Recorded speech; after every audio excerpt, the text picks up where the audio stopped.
Philip, very strong words indeed from Trump. Is the US really prepared to see these threats through?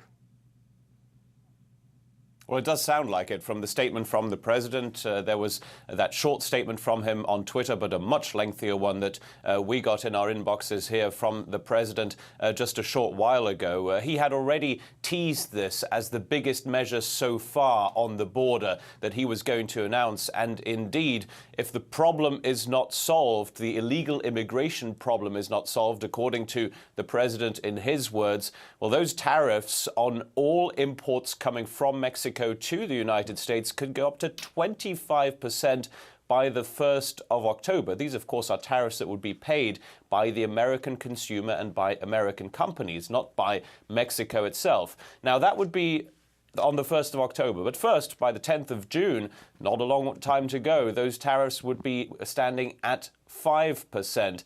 And that would be quite a drastic measure from the White House, of course. Now, we've also heard in the last few hours from the White House Chief of Staff, Mick Mulvaney, giving us a few more details as to what exactly the United States expects Mexico to do, maybe in order to not have these tariffs come into place in the first place. Now, one would be for illegal immigration to go down significantly and rapidly. That's what the White House wants to see happen pretty much straight away. It also wants to see Mexico secure the border at its southern border with Guatemala, and wants to make it more difficult for asylum seekers to enter the United States from Mexico. Now, of course, one thing we've heard from this White House before have been threats that have to do with the border before. There had been that threat from the president to close the entire border between the United States and Mexico. That did not happen. There is a chance that these tariffs might not be imposed in the end. But according to the White House tonight,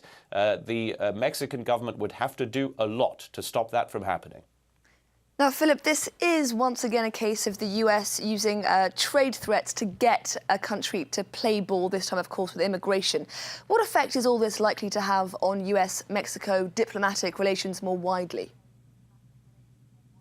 Well, a pretty immediate one already, because the Mexican president, Andrés Manuel López Obrador, he doesn't usually respond to President Trump when he criticizes Mexico on Twitter. But he did so this time around by actually publishing a public letter on the social media platform. He criticizes Washington for its, quote, coercive measures. And indeed, what the Mexican president here is doing is he is sending the foreign minister right here to Washington this Friday to sort this problem out, if indeed the United States and Mexico can sort this out. So Mexico has certainly been rattled by what the United States has announced in the last few hours.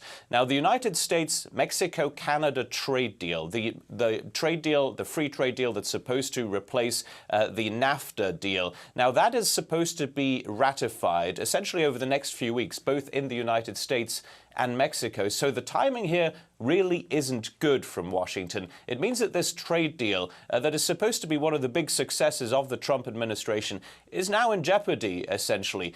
And one more thing, we haven't heard yet from Mexico whether it is going to impose retaliatory measures. It could, of course, but there has been no mention of that so far.